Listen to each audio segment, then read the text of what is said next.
Nicolás Quiroga es investigador de CONICET, es docente de la Universidad de Mar del Plata, y es alguien que me parece que tiene un perfil muy destacado, no solamente en la investigación histórica en sí misma, sino en la exploración de algo que no sé si todos y todas estamos tan acostumbrados, que es manejar de una manera muy profesional la sistematización de archivos.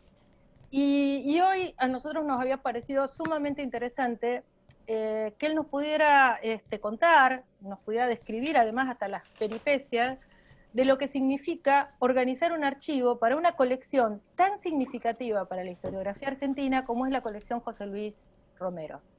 Digamos, por todo lo que significa José Luis Romero para la renovación historiográfica, pero también por lo que significa la curación de esos materiales y su conservación a lo largo del tiempo. Es decir, tienen una impronta muy fuerte, es decir, es un registro más que interesante de uno de los intelectuales también más importantes, que excede el campo exclusivamente de la historia y que marca un punto de inflexión, digamos, en todas las miradas, los acercamientos, la incorporación de la historiografía europea a los debates argentinos. Así que bueno, el caso de Romero es más que significativo y el caso de poder llevar adelante un archivo sobre los papeles de Romero también es sumamente interesante.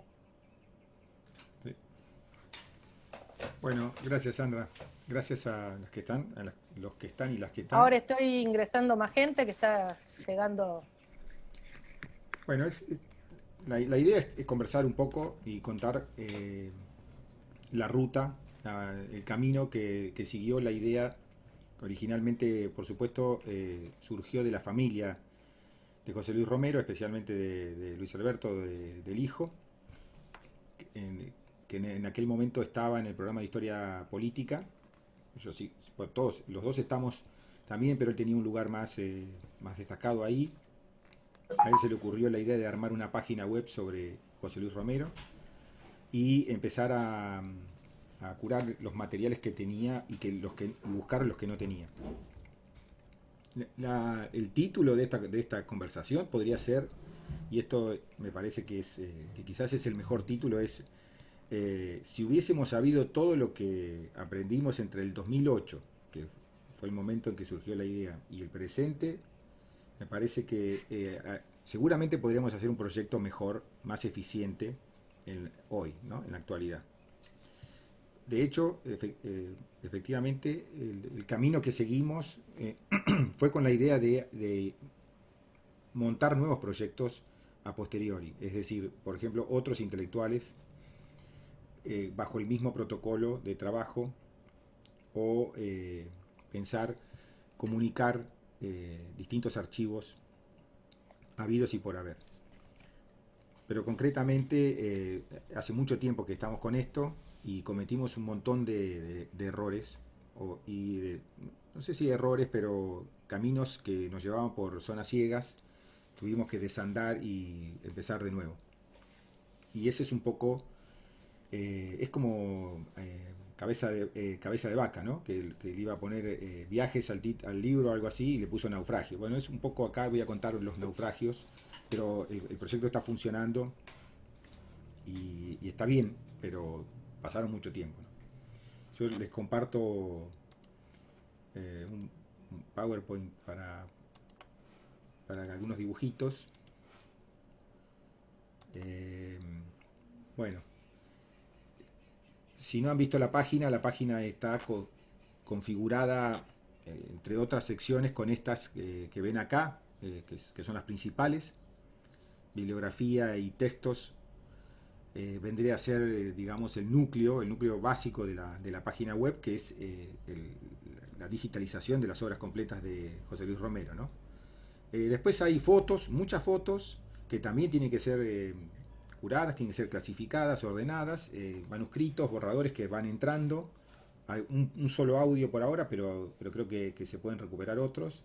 Y están los textos críticos que es la parte quizás más dinámica a futuro de la página, porque son trabajos de intelectuales, de personas que han, a lo largo de sus distintas investigaciones, han tenido que revisar conceptos o materiales de José Luis Romero. Esa es la parte a la que apostamos más, porque nuestra idea es que esos textos críticos dirijan la atención hacia los materiales de Romero, pero ya en una clave más académica, y a veces no tanto, ¿no? Porque depende cómo estén pensados los textos críticos, están orientados para un público o para otro. Por ejemplo, hay un texto crítico que está por salir ahora, que es de Julio Melón Pirro, sobre los textos de José Luis Romero en el Diario de la Nación. Él fue editorialista en un corto tiempo, en el 54, sobre política internacional y relaciones internacionales, realmente cubriendo conferencias globales, ¿no? Entonces, ese texto es un texto que no es estrictamente académico, sino que muestra esos materiales curiosos de Romero a un público más amplio. Pero también hay textos más eruditos, ¿no?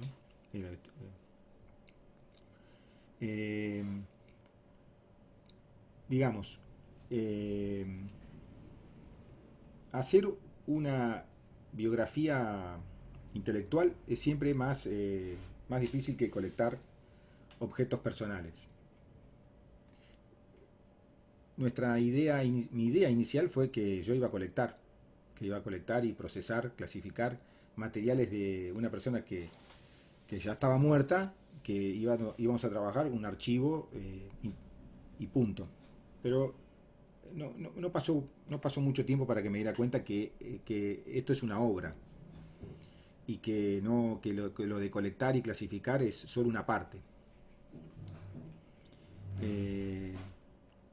Las secciones por eso no son estables. Digamos, lo que estoy diciendo es para reforzar esto.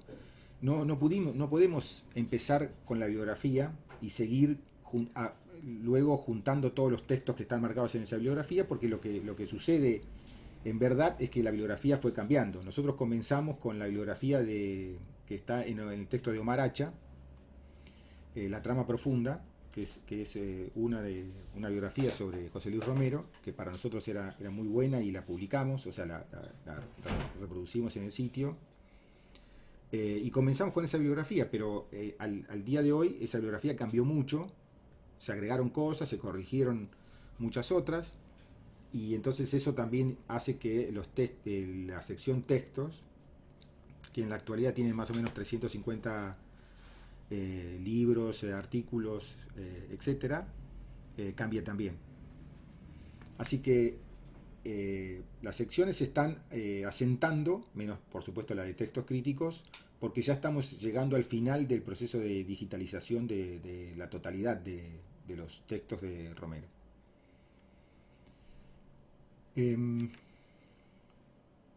Como pueden ver aquí, el sitio cambió mucho desde el 2008 hasta la actualidad.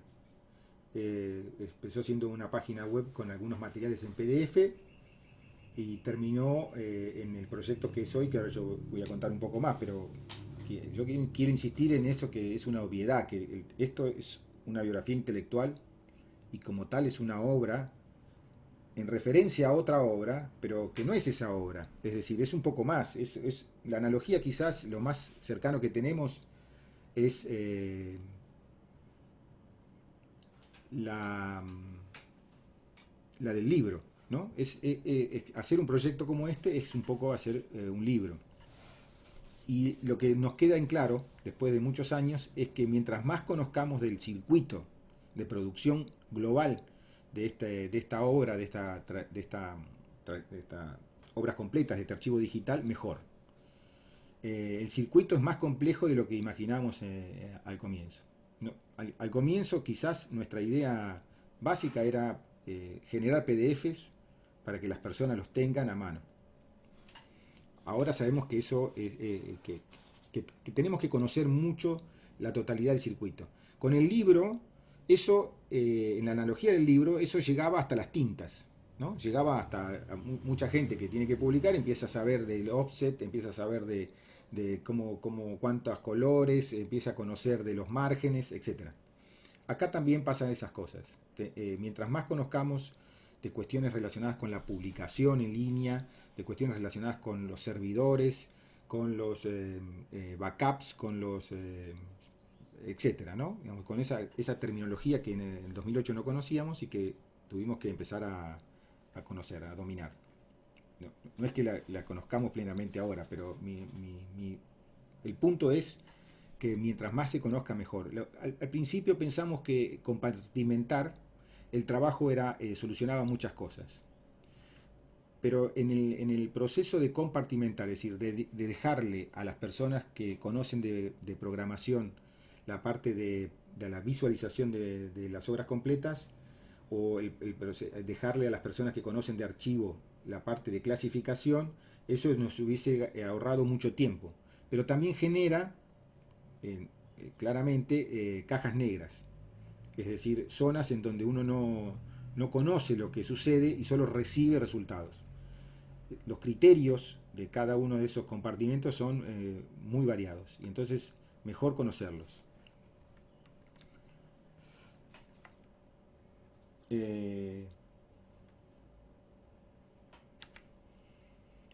Cuento un poco cómo llegamos a esta forma de clasificar, ordenar la información y presentarla.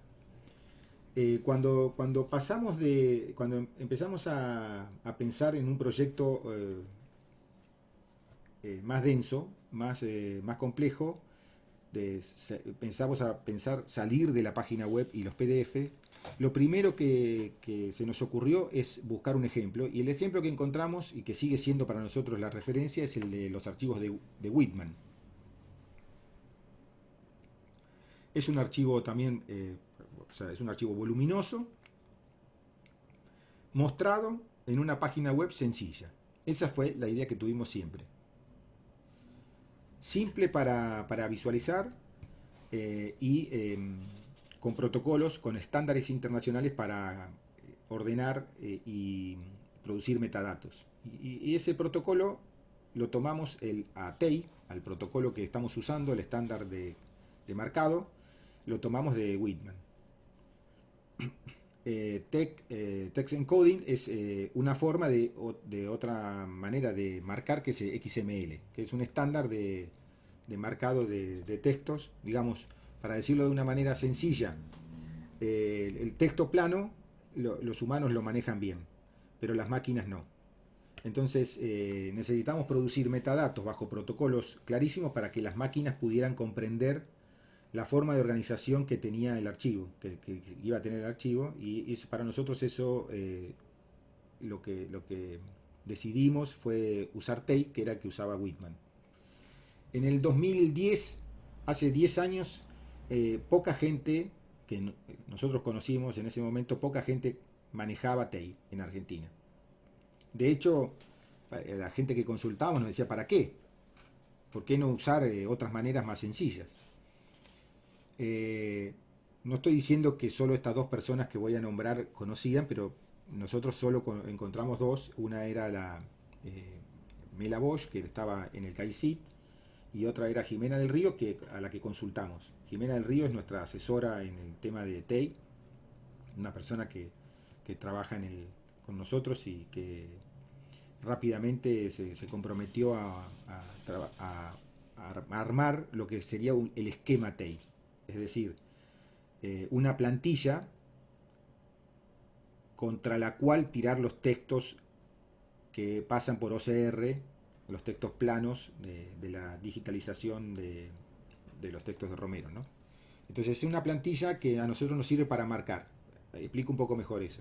¿Qué marca? Nosotros marcamos muy poco, marcamos tópicos y familias de palabras.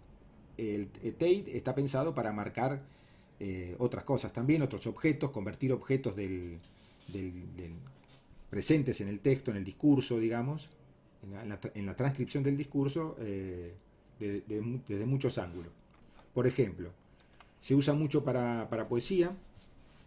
En el caso de Whitman estaba clarísimo que era lo mejor que funcionaba, porque no solamente se puede usar para marcar versos, sino también para marcar adjetivos, es decir, para marcar cuestiones relacionadas con el tiempo, relacionadas con la forma, relacionadas con el contenido.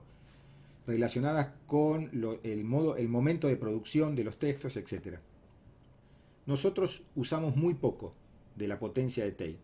Marcamos conceptos y por supuesto los metadatos básicos. Eso fue lo que armó Jimena del Río, que está dentro, y estaba en ese momento dentro del Laboratorio de Innovación en Humanidades Digitales de la UNED, que fue a la que acudimos para eso. Con el esquema de TEI nosotros marcamos los textos, tenemos que esos textos contrastarlos con un software que nos permite a nosotros decir que está ok, es decir, que pasa el esquema, es aprobado el texto, sale limpio, digamos, en el marcado de TEI. Eso está relacionado a su vez con el servidor semántico Historia de Occidente que está en el CAICIT. El servidor semántico es decir, una especie de thesaurus que nos permitiría a nosotros controlar en el futuro las definiciones de los tópicos que marcamos en los textos de Romero. Por ejemplo, crisis, ya que Fernando lo mencionó, si nosotros tenemos un rastreo del tópico, del término crisis, ese término está asociado a la definición que podemos dar en el servidor semántico del CAICIT. En ese servidor también podemos poner las ocasiones en que esa palabra fue mencionada en los textos de Romero o de otros autores. Van a ver que en el servidor de CAICIT hay un montón de tesaurus, un montón de emprendimientos como el nuestro. Y a su vez usamos la misma idea que Whitman, que el archivo Whitman, que es mostrar el texto en HTML clásico y por otro lado permitir bajar el texto en XML, en TEI. Hay otros emprendimientos que lo solucionan con una interfase que se muestra las dos cosas juntas. Nosotros decidimos ir con la línea de Whitman, que es aquellos que quieran bajar el documento en XML lo tienen a disposición, y aquellos que quieran leerlo en línea lo tienen a disposición también, pero de forma separada, bífida. Eso sería TEI, que es el fundamento del sitio y quizás su mayor originalidad, porque creo que es el único emprendimiento de historia en América Latina bajo ese protocolo. Pero hay pocos en el mundo, por ahora. Y acá lo que estoy mostrando es el circuito que tienen los textos desde que llegan, los libros, supongamos un libro, desde que llega hasta que se presenta en la página web. Tenemos una parte que ustedes conocen, seguramente, que es buscar. Muchos de los textos de Romero los encontramos en bibliotecas de otros lugares, o compramos en Mercado Libre, o etcétera, ¿no? Hay que buscarlos. Todavía faltan algunos. Hay que escanearlos y hacer OCR. Es alguien que es una persona que se dedica a eso. En ese caso solo hemos tenido mucha interacción al comienzo porque tuvimos que definir las maneras de fotografiar, las maneras de construir un esquema de características de esa fotografía, si tanto tiene que tener tanta definición, tanto profundidad de bits, etcétera, ¿no? Después la corrección, eso lleva mucho tiempo. La corrección clásica, digamos, en el sentido más humanista, digamos, de eso. Luego viene la edición de marcado TEI, que es pasar de texto plano a TEI. En nuestro caso tuvimos una audacia que fue implementar una forma automatizada de marcado, es decir, desarrollamos un programa en Python para que ubique palabras y familias de palabras, y después la persona que está a cargo del marcado lo va controlando y lo marca automáticamente. Después, por supuesto, hay que corregir ese marcado, y después viene la parte más complicada de todas, la parte más complicada, que es la que menos conocíamos al principio, que es la de la publicación, ¿no? En línea. Ahí hay que lidiar, hay que tratar, hay que articular con el hosting, con el servicio del lugar, del sitio, con los proveedores, con las instituciones, que este sitio está albergado en dos instituciones, en UDESA por un lado y en el programa de Historia Política por el otro. Hay que, con los programadores de las distintas instancias, y después con el mantenimiento, hay que mirarlo permanentemente, hay que hacer una serie justamente de operaciones que no se pueden desatender.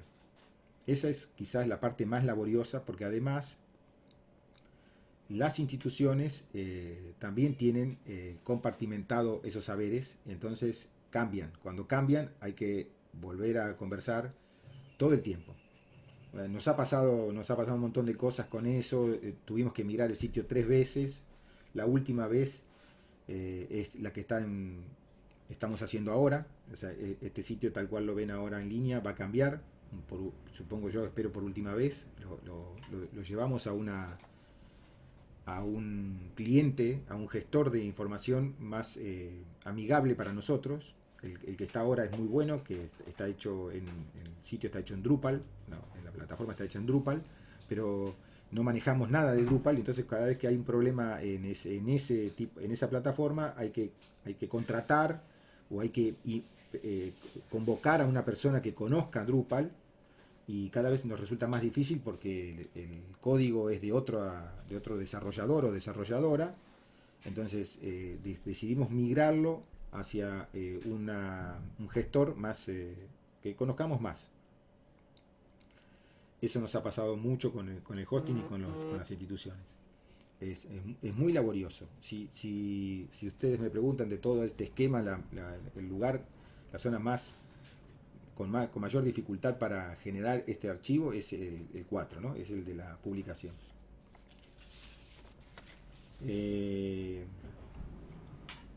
Que inicialmente pensamos en delegarla, es decir, no ocuparnos de eso, que eso sería otra cosa. Bueno, la analogía del libro viene bien, la publicación forma parte de esta obra que estamos pensando y ahora es la más importante.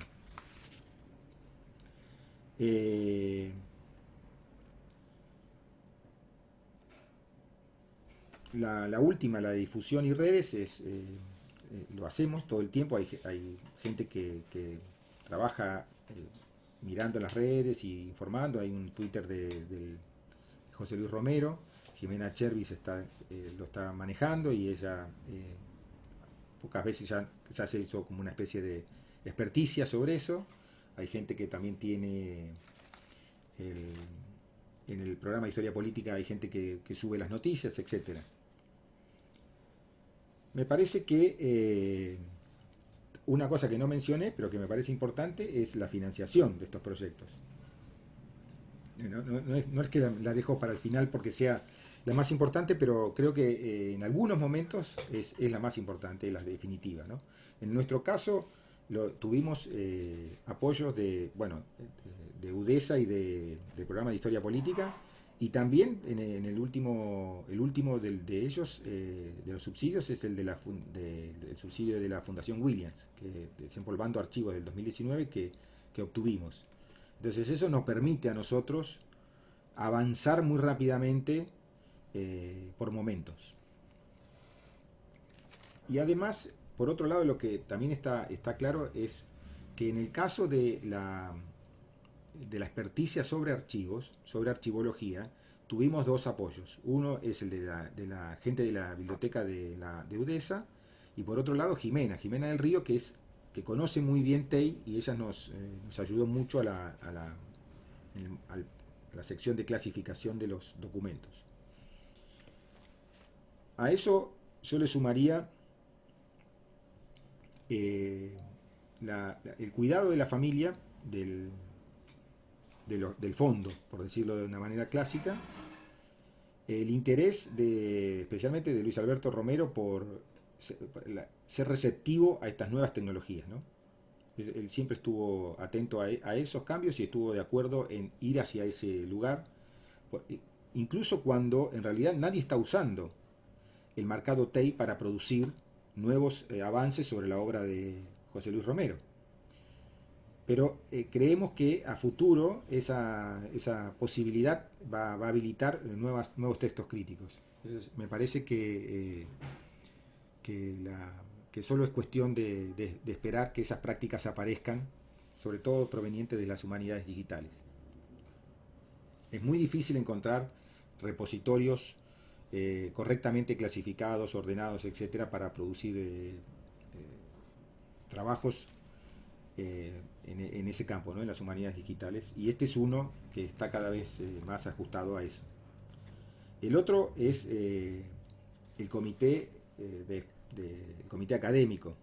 El comité académico de las obras completas de José Luis Romero es muy sólido, conoce mucho la obra del intelectual, entonces eso nos permite a nosotros ajustar algunas ideas con ellos. Entonces todas estas derivas sobre textos críticos es más bien conversaciones entre ese comité y el equipo de producción del sitio. Así que, bueno, si hay preguntas las contesto. Yo quería contar un poco la ruta complicada, pero me parece muy interesante sobre el interés nuestro de armar un archivo bajo estándares nuevos, como TEI. Bueno, muchas gracias, Nicolás. Sin lugar a dudas, creo que todo el desafío de armar un archivo siempre suscita muchos interrogantes. Para la gente que quiera hacer preguntas, no somos tanto, así que podemos levantar la mano, la manito azul, o bien pueden utilizar algo más sencillo, que son las reacciones en la barra inferior, y el pulgar para arriba puede ser una opción también para preguntar. Vos planteaste una serie de desafíos que tienen que ver con la cantidad de años que están trabajando con el archivo. Y yo te pregunto en la proyección, es decir, ¿qué resultados esperan a futuro? Y qué, digamos, hacer una especie de un balance para los próximos años. Es decir, bueno, a ver, estas son las metas que queremos ir cumpliendo. También con los desafíos que significa hoy la fluidez con que las nuevas tecnologías también se acercan a nosotros.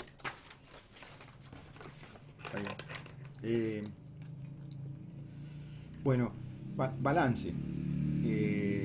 Lo que queda por hacer en los próximos años es la parte de textos críticos. Hay un montón de producción sobre José Luis Romero, nacional e internacional, que habría que incorporar, y a eso también hay que sumarle los textos nuevos que se hagan a la luz del archivo. Es decir, invitar, eso es lo que estamos haciendo todo el tiempo, es invitar a colegas, como mencioné recién, ahí está Julio, que es uno de los que escribió algunos trabajos, invitar a colegas a que miren, ya lo han visto indudablemente, pero además consulten el archivo para producir textos cortos, entradas, como las que están ahora, en donde ordenen de alguna forma una primera mirada alrededor de los textos.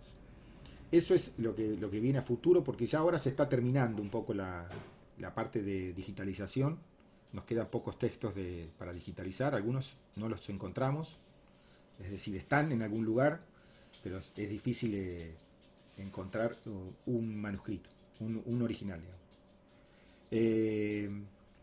Así que a futuro sería eso. Ahora, ¿qué en un futuro inmediato o de largo plazo, qué cosas hay? Bueno, otros emprendimientos de la misma naturaleza bajo el mismo protocolo.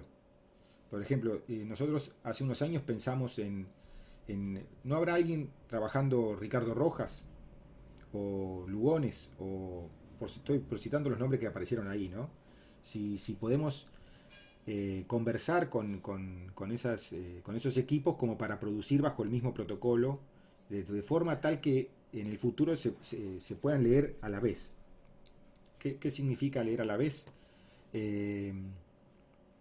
Digamos, es algo que estamos desarrollando ahora, pero que va a estar pronto ya para ser usado. No tenemos la persona que lo use, ¿no? Las personas que lo usen todavía no están, pero la tecnología va a estar, que son las interfaces API. Es decir, nosotros generamos una API para que las personas puedan bajar los textos que quieran o puedan hacer búsquedas en esos textos y bajarlos para usarlos como corpus, para incorporarlos a corpus o usarlos como corpus. Entonces, eso permitiría en el futuro articular con otros proyectos para que se puedan operar de una sola vez en varios archivos. Que me parece que es la única forma de poder producir grandes resultados con pequeños equipos y no aspirar a monopolizar un espacio, ¿no? Es decir, bueno, solo nosotros podemos digitalizar todos los autores del siglo XX en Argentina. Que esa es otra manera de pensarlo, ¿no? Las obras completas de Perón, por ejemplo, es otra cosa que siempre tenía en la cabeza, que leí una vez una ponencia de Omar Hacha haciendo una lectura historiográfica sobre las que están publicadas y decir, bueno, podemos hacerlo bajo protocolo TEI, armar un gran proyecto y después seguir o antes seguir con otros políticos. Es algo que también se hace mucho. Eso sería a largo plazo las dos líneas, ¿no? Textos críticos y por otro lado otros autoras. Me No lo causó voy a hacer mucha... yo. No, pero bueno, igual me causó muchas gracias. ¿Te imaginas que estén en el mismo archivo José Luis Romero y Juan Sí, Domingo Perón? Su hilo conductor va a tener, sí, sí, sí. Es más fácil que estén juntos José Luis que Luis Alberto, ¿no? tal cual. Igual las cosas que dicen del 58 son complicadas también, ¿eh? Sí. Los que fueron Bueno, hay algunos textos de José Luis estudiantes. Romero sobre peronismo muy buenos que aparecieron, que no estaban circulando mucho y que están en el sitio ya, ¿no? O sea, son dos o tres documentos muy raros, muy lindos. Bien, ¿alguna pregunta, Fer? Sí. Bueno, gracias por la exposición, Nicolás, muy clara y muy interesante como esto que vos decís, bueno, se puede tomar como este modelo que ustedes aplicaron para otros archivos, que es lo que me parece interesante para lo que nosotros estamos intentando, sobre todo con archivos que hemos recibido casi con cargo, ¿no? Uno de los archivos que tenemos es de una profesora colonialista y que lo que ella entregó, todo el material, es parte de la base de su investigación, de una larga investigación que tuvo, ¿no? sobre Paraguay. Entonces, me parece muy interesante todo el momento. Pero también me interesó esto que tomaron el modelo Whitman, que es muy interesante para verlo, digo, también sirve para otras formas de archivos, no solamente para los históricos, digo, sirve para pensar archivos personales de poetas, en este caso, que también implica, o de cartas, ¿no? Que son los tipos de archivos que muchas veces que nos están ofertando y que no teníamos Claro. manera nosotros de decir, porque decíamos, ¿qué podemos hacer nosotros con un archivo de un poeta, digamos, ¿no? En ese sentido me pareció sumamente interesante. Y la pregunta es, concretamente, ¿cómo fue ese pasaje del archivo analógico al digital? ¿Cómo fue, digamos, tenían previamente la totalidad del archivo y después lo fueron digitalizando o iban digitalizando lo que iban teniendo, ¿no? Y después, ¿cómo fue ese Sí, momento? está bien. Bueno, es un proceso más que un momento, no nos dimos cuenta de lo que estábamos haciendo hasta que ya estábamos. Ahora comento bien el ejemplo concreto de cómo caímos en lo que veníamos haciendo. Por un lado, sí, TEI tiene niveles de complejidad. Nosotros estamos en el uno y tiene 5 niveles. ¿Está bien? Entonces, y está pensado para, para las letras. Digamos, es ese universo donde hay mucho. Por ejemplo, hay otro archivo muy bueno que es Ibsen, el de Ibsen. Muy bueno visualmente también. Bajo el mismo protocolo. Ahora, al principio, nosotros empezamos a escanear por pedazos, ¿no? Por partes. y a medida que íbamos cerrando una parte, avanzaba esa parte en el flujo, digamos, a edición, seguíamos por otra parte, íbamos haciendo cola, ¿no? Lo más complicado es la corrección, la corrección de textos clásica, tarda más tiempo, y después empezamos a hacer lo siguiente, íbamos ajustando la bibliografía, la lista, la bibliografía clásica, la ajustábamos, corregíamos los errores, incorporábamos las cosas que encontrábamos nuevas. Con esa lista hacíamos una base de datos para alimentar al marcado TEI de forma automática. En ese programa que tenemos, que es casero, en Python, le asignamos las palabras clave que queríamos que busquen en los textos, las buscaba, nos preguntaba si esa era la palabra que queríamos marcar, y familias de palabras también, lo marcamos y salía el XML, el TEI, digamos, armado. Ahora, cuando terminamos de configurar ese programa, que alivia un montón el trabajo humano, ¿no? Cuando lo terminamos de cerrar, nos faltaban muy pocos textos para digitalizar. Es decir, que ahora quizás la posibilidad que vimos es, que es lo que nos sugirió Jimena del Río, es patentar, digamos, entre comillas, ese programa, que es un poco lo que hacen todos, pensarlo modularmente, que no solo sirva para un autor o para una línea, y hacerlo abierto, público, para que la gente lo pueda usar. Así que nos dimos, o sea, lo que logramos es más sobre el final que al comienzo. Al comienzo teníamos una idea más precaria de todo, y no veíamos partes, no veíamos zonas. Obviamente que una persona con experticia la podría ver, pero también es verdad que no solo se necesita la experticia de las ciencias de la información, porque la parte de visualización está un poco, ahora está más cerca, ¿no? Pero en ese momento está un poco lejos de lo que nos sugerían. Nos sugerían enfoques más clásicos.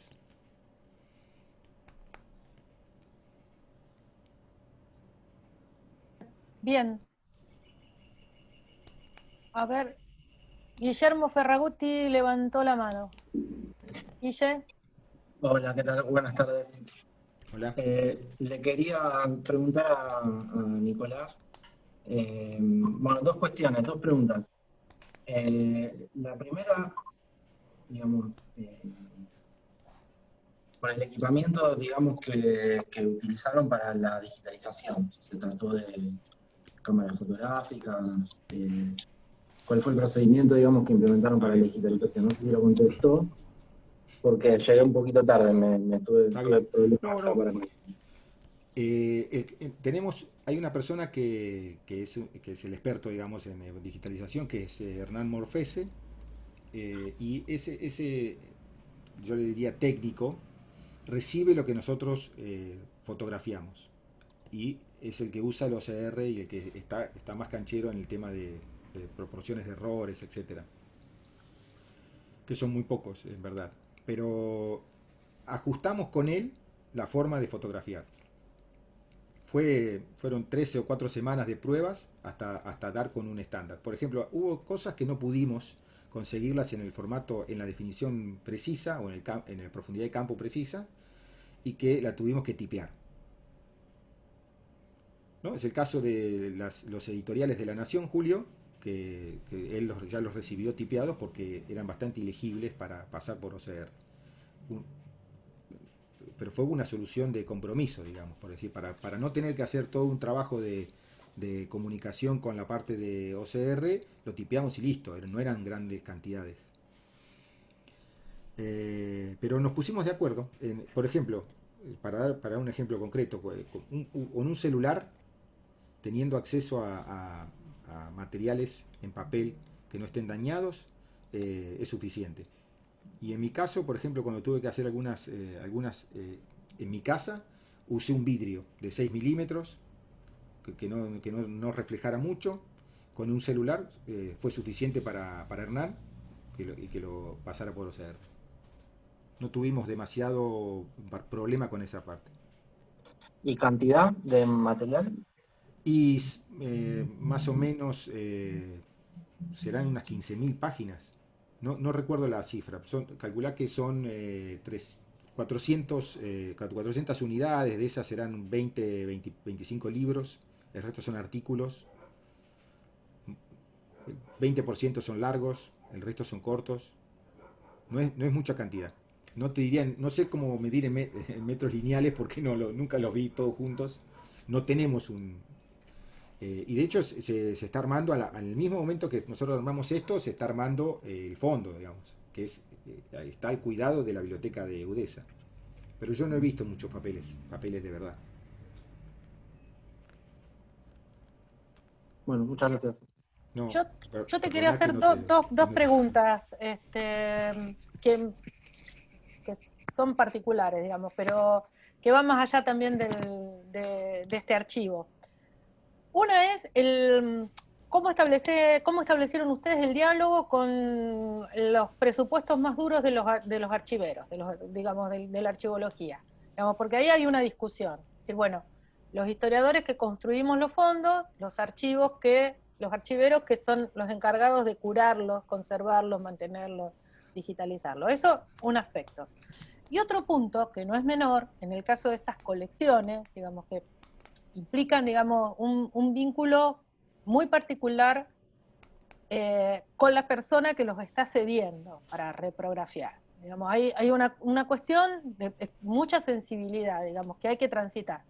Digamos, Guillermo tiene una experiencia con el archivo Garma, con los papeles de Ángel Garma, y todavía lo estamos teniendo, digamos, para poder, digamos, liberarlo, subirlo y demás, es decir, plantear la experiencia, porque hay cruces muy fuertes entre quién destina conservar esos documentos para conservar no solamente el material, sino también la memoria, y en general son líneas de sensibilidad afectivas muy fuertes.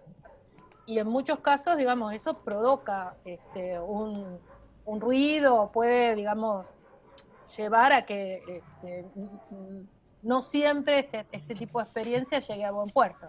Bueno, en este caso ustedes lo han logrado. Evidentemente, ¿cómo se pudo, de manera muy sencilla, es decir, cómo lo pudieron sobrellevar? Es decir, ¿cuál es también tu balance o que nos describas un poco, ya son 10 años, más de 10 años que estás trabajando con este archivo. Bueno, esas dos cuestiones que para mí aparecen como periféricas, pero que son muy importantes.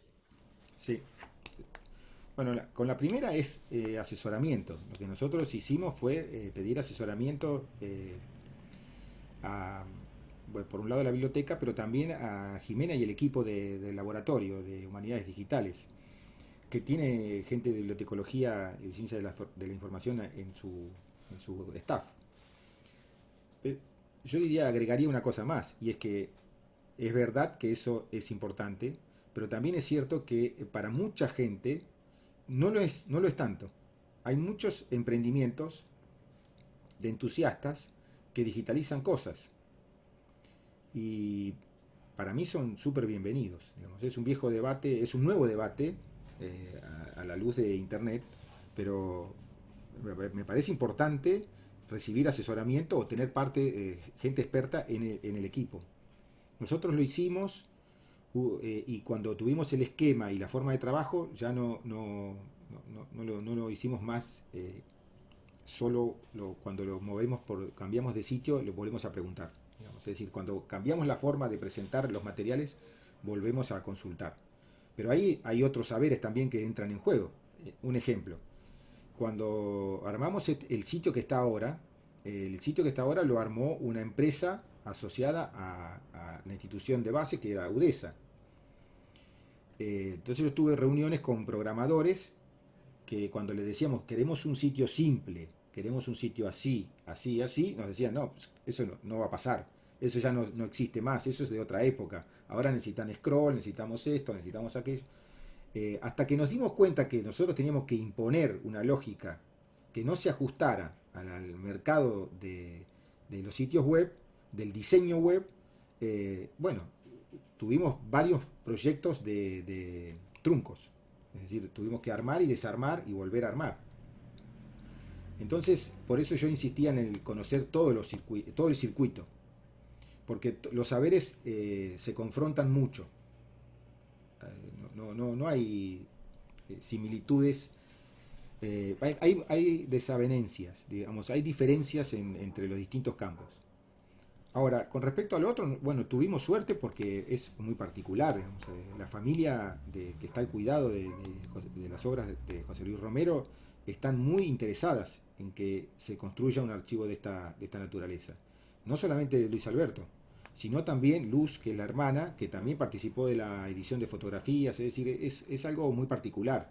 No me parece que en este caso se ajuste a otros que conozco, pero no por trabajar en el archivo. Para ellos es muy importante, y si quieren una nota personal, yo me di cuenta que estaba haciendo algo muy importante para los afectos de otras personas 3 años después. Al principio yo pensé que era un trabajo más profesional, una cosa más relacionada con mi interés. Y después me di cuenta que esos materiales eran preciosos para las personas que los tenían. Es algo que tal vez ustedes ya sepan de entrada, pero yo no, yo me enteré después, ¿no? Nosotros tenemos una experiencia particular y de trabajo sistemático. Yo he trabajado muchísimo sobre el archivo de las hermanas Cossettini, que en realidad es más de Olga, que termina, digamos, que fue curado por ellas mismas, digamos, pues no tuvieron descendencia directa, sino sobrina, y sus alumnos, digamos, que eso también es muy particular. Entonces, Leticia, una hermana, cura a los materiales de Olga, y los que quedan los materiales de Leticia son curados por, en general, una persona que se llama Amalia Pacotti, que era digamos, una persona muy cercana, digamos, en la formación del escolanovismo, y van a parar al IRICE, que es un centro de CONICET, y vos sabés que la cuestión alrededor del archivo es bastante particular, digamos, porque todo lo que vos producís a partir de ese archivo, y nos ha pasado no solamente en conferencias, charlas, artículos, aproximaciones, tiene un control muy fuerte de la asociación de exalumnos, es decir, vienen los alumnos de Olga y Leticia Cossettini con 90 años a escucharte y a controlar qué es lo que se dice, cómo se utilizaron los materiales, es decir, tiene un registro muy particular, lo que implica también que hay que ser muy, digamos, sobre todo en el espacio santafesino, hay que ser bastante cuidadoso, digamos, en dónde circulan, digamos, o a dónde sos invitado. Entonces, no está la familia directamente, es un archivo que está en un espacio público, pero hay otros mecanismos de control muy fuertes que, bueno, que apuntan muchísimo a sostener la construcción histórica de estas figuras, ¿no? De estas dos maestras. Entonces, bueno, es muy difícil, digamos, tratar de avanzar sobre otras cuestiones que no sean estrictamente las educativas, digamos, de hecho, uno lo hace, digamos, trabajás en otras claves, pero es bastante difícil, digamos, superar, digamos, el tono afectivo y emotivo, ¿no? Bueno, esa es una cualidad. Y en el caso del archivo Garma, que es otro archivo que fue digitalizado en el ISIR, a partir de un convenio con la Facultad de Psicología, digamos, es un archivo que nunca termina de resolverse, digamos, la hija es digamos, es una referencia constante en cómo hacer públicos esos materiales, cómo ponerlos en plataformas de acceso abierto, digamos, siempre hay intervenciones, y como vemos y decís, pasan los años, es decir, son procesos de muy largo aliento, son colecciones que resulta bastante difícil supuesta en valor para un acceso público. Es decir, que no es solamente la digitalización, sino que tenemos éxito con eso, pero después hay un montón de tarea para continuar. Por eso no es menor, digamos, cuando uno puede vincularse con las personas que han curado esa colección de una buena manera, y también en una clave de respeto, digamos, para manejar, digamos, los materiales. Y sí, digamos, las subjetividades están sobre la mesa, digamos, cuando uno comienza el trabajo con este tipo de archivos, y sobre todo también con archivos que por ahí superan los escritos y que tienen que ver con lo epistolar, digamos, o las pequeñas esquelas y fotografías, en donde también se pone mucho el acento en los vínculos más cercanos que se tuvieron, si bien hace muchísimo tiempo, pero que parece que todavía tienen una presencia contemporánea. Sí. Sí, igual hay una línea en este archivo, digamos, en estas obras digitales, que tiene una línea editorial que es la de textos críticos. Eso Sí. está claro. Pero en el comité científico, digamos, es muy variado. Esto es una de las cosas que decía Fernando Devoto cuando se presentó el sitio, se presentaron las obras completas en UDESA. Él decía que Romero es una referencia para todo el espectro ideológico intelectual en Argentina. Entonces, también en el comité científico se verifica eso, ¿no? Astarita, Tarcus, Devoto, Gorelick, etcétera. La línea editorial es amplia y entonces los trabajos son invitaciones al universo intelectual en general que trabaja sobre Romero en la actualidad. Que ahí sería un lugar donde uno podría decir efectivamente hay una premisa que no tiene que ver con José Luis Romero, sino con el presente, ¿no? Pero me parece que es variada. Bien, bueno, ¿alguna pregunta? No, muy interesante. Sirve para renovar energías respecto de esto, de que las condiciones que por ahí nosotros teníamos y que tuvimos que aceptar para poder acceder a digitalizar ese material, bueno, hoy se vuelven un obstáculo en el poder convertirlo en un archivo, en un lugar de consulta. Entonces, bueno, estamos en el desafío de poder ir destrabando esa situación. Sí, un poco la idea era contar para que aparezcan diálogos sobre también otras experiencias, pero no en una clave muy específica, sino más bien decir, bueno, qué cosas son muy pesadas a la hora de pensar la digitalización de una obra. Y para nosotros lo más pesado fue aquello que no pensábamos que iba a ser así, que era la parte de publicación. Si vos tuvieras que decir, bueno, vos antes dijiste, vamos a empezar con las obras de Juan Domingo Perón. A ver, con toda esta experiencia acumulada, ¿qué harías? Bueno, ahora lo que estoy seguro que haría es definir las tecnologías de publicación primero. Y después seguiría con TAPE, por supuesto, y con un esquema de un flujo de trabajo, de digitalización, búsqueda, etcétera, ¿no? Pero sobre todo definir la plataforma que se va a usar, eh, el lenguaje que se va a usar para esa plataforma, no dejar eso en manos de nadie. Algo de conocimiento hay que tener para evitar esas desinteligencias entre los distintos campos. Un ejemplo concreto. Cuando alguien programa la producción de un sitio, que no es solo subir cosas a un lugar, ¿no? Por ejemplo, el sitio que tienen ahora recibe un TEI, parsea el TEI, o sea, separa lo que es marcado TEI de lo que sería HTML, sube en HTML a la vista de la gente un texto y deja el TEI en otro lugar. Eso es algo que lo hace automáticamente, por programación. Si eso se rompe y tengo que consultar con alguien para que lo haga, porque yo no lo sé hacer. Ese experto la primera vez era el mismo, la segunda vez ya no. La segunda vez dijo, yo de esto no conozco mucho porque está encapsulado, entonces o ustedes abren un ticket para que lo haga un experto de otro lugar que conozca más de esto, o lo hacemos en un lenguaje que yo conozca. Pero si ustedes abren un ticket y se lo soluciona, se le va a romper de nuevo y van a tener que seguir pagándole a algún experto. Entonces tuvimos que convertir eso a otro lenguaje. Y cuando cambió por segunda vez, institucionalmente cambia eso, porque eso no depende de nosotros, volvió a pasar lo mismo. Eso no tendría que volver a pasar.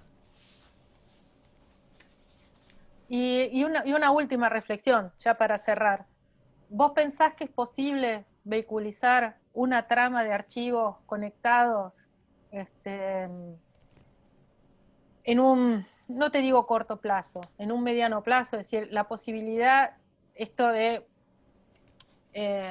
poder generar instancias colaborativas de archivos digitalizados, Sí. aún, Sí, sí, digamos, sí. y aún con diferencia, es decir, es Sí, posible sí. establecer con asimetrías esa red. Sí, sí, porque el estándar XML, no solo TEI, el XML en general, TEI sería como una parte de XML, está como cada vez más aceptado. O sea que ganó fuerzas y se impone. Y de pasar de XML a otros estándares es relativamente fácil, entonces puede haber comunicación. Ahí el problema es otra vez, me parece a mí, que digamos, mi impresión es que en el mismo momento que nosotros estamos pensando de cómo articular pequeños proyectos, hay otros proyectos macro, grandes, que esperan a colectar todos los proyectos, ¿no? Por ejemplo, hay sitios en donde nos proponen que subamos nuestro emprendimiento y que ellos van a coordinar lo que serían los servidores de base de datos.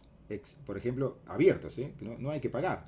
ExisDB, que es un sitio espectacular para subir nuestras bases de datos y después que ellos nos sirvan a nuestro lugar de publicación. Pero si nosotros dependemos de esos sitios, cada vez más estamos dejando algunos aspectos en manos de otros consorcios. ¿Está bien? Entonces, eso me parece que es una apuesta muy distinta a la que estoy pensando en este momento, que es pequeños emprendimientos bajo un mismo protocolo se pueden articular. Ahora, la idea de que muchos grandes conglomerados compitan para quedarse con los pequeños emprendimientos, eso es otra cosa. Incluso aunque son abiertos, aunque sean abiertos, no estoy hablando de conglomerados pagos, que hay y muchos, pero incluso los abiertos disputan un espacio que bajo otro modelo no tiene por qué ser disputado, tiene que más bien ser articulado. No sé si me estoy diciendo claro. No, pero... sí, vos estás proponiendo una estrategia más colaborativa, digamos, como un trabajo de hormiga, es decir, que cada uno pueda conservarlo. Y además, a mí me parece que es lo que sucede muchas veces, estos espacios son abiertos ahora y pueden dejar de serlo en un futuro. Y además también las cuestiones de cómo manejarnos con el papel, ¿no? Me parece que hay otra cuestión también a decidir ahí, que sí, es claro. que ese es un debate que me parece que en algún momento tenemos que darnos también. Es decir, bueno, nosotros reprografiamos, nos manejamos con las imágenes, sistematizamos, pero bueno, el papel también tiene que ser resguardado, porque es como, digamos, son valiosos en sí mismos. Es decir, la vieja instancia de ese documento tiene que conservarse, y me parece que toda esta política, digamos, también de digitalización y con la larga tradición que no es buena, digamos, en términos de archivo en Argentina, también implica que pueda haber hasta un descuido en la conservación de los materiales Sí, edito. Me parece que ahí también hay una falla en las políticas públicas, no solamente de los estados, digamos, a partir de sus archivos, los provinciales, los municipales, sino también de las organizaciones públicas. Estoy pensando con CONICET, que digamos, nos brinda un montón de herramientas ahora, ¿viste? O PICTs, equipamientos que nos permiten digitalizar, pero no nos permite, digamos, tener un presupuesto estable para conservar esos materiales en las mejores condiciones, digamos, estoy pensando en condiciones de humedad, temperatura, resguardo, digamos que eso es muy costoso, y cuesta mucho, digamos, introducirlo como una problemática, digamos. se puede conseguir fondos para montar un laboratorio para biotecnología y es muy difícil conseguir fondos para poder manejar esta conservación de archivos en papel, es decir, se hace muy complejo.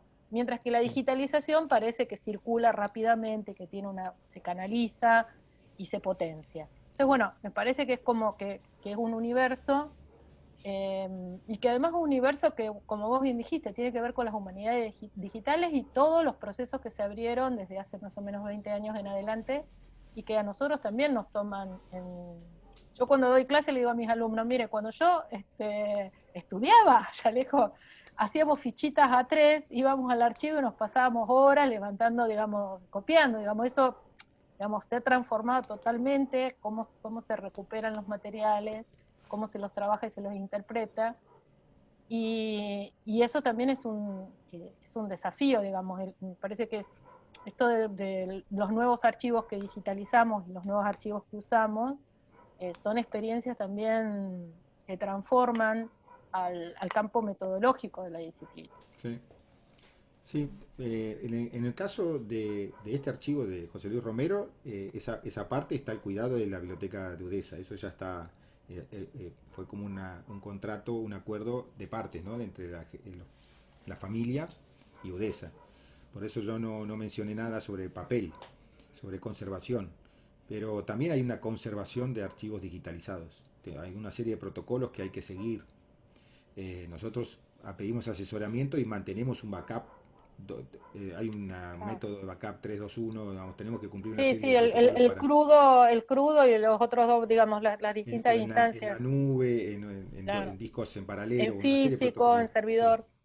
Entonces seguimos esos protocolos y nos desentendemos porque es una política también la nuestra de pensar el repositorio, no el archivo en el sentido tradicional. Lo que yo decía de articular distintos pequeños emprendimientos es un poco aceptar que la realidad es esa. La realidad no es que todo el mundo va a ir a entregar sus materiales a expertos. Hay muchos repositorios que circulan y sería bueno poder leerlos y poder articularlos. No ponerlos en stand-by hasta que alguien que sabe lo haga. Eso no está pasando. Aparecen. Entonces, XML me parece un buen punto de partida para estos pequeños emprendimientos. Bueno, ¿alguna pregunta más? Bueno, gracias a la gente que vino por escuchar. No, muchas gracias, Nicolás. Gracias, Sandra, por la invitación. No, No, y gracias además a vos. estábamos sumamente interesados, porque nosotros tenemos, digamos, todo la experiencia de este archivo previo y tenemos todo un equipamiento que va a llegar con un PICT que nos va a convertir, digamos, va a llegar con el PICT si el dólar mediante, digamos, ¿no? Claro, bueno, Porque estos PICT ahora son administrados directamente por CONICET, uno simplemente hicimos todo el pedido específicamente de las cosas que necesitábamos, y por eso también esto que tiene que ver con el resguardo, ¿no? El resguardo, los servidores, servidores en dos lados distintos, toda la cuestión de la digitalización con cámara fotográfica, con escáner plano, bueno. Y bueno, y también es un desafío para las lógicas de los institutos, digamos, que son institutos de investigación, pero que también tienen que brindar, digamos, este tipo de soportes, y que nos posicionan a nosotros también en un lugar más preponderante, no solamente dentro de nuestra propia área, que es las humanidades o las ciencias sociales, sino también con los institutos de ciencias duras, digamos, a los cuales uno también puede brindarle servicios de digitalización y conservación de archivos. Entonces, bueno, esas lógicas que están muy presentes, sobre todo en los CCTs, digamos, también nos abren una puerta para todo lo que significa la generación de recursos propios. Eso no es menor en el tema relativo del mantenimiento y del sostenimiento de las unidades ejecutoras. Así que bueno, muchísimas gracias, Nicolás. Bueno, gracias. Gracias.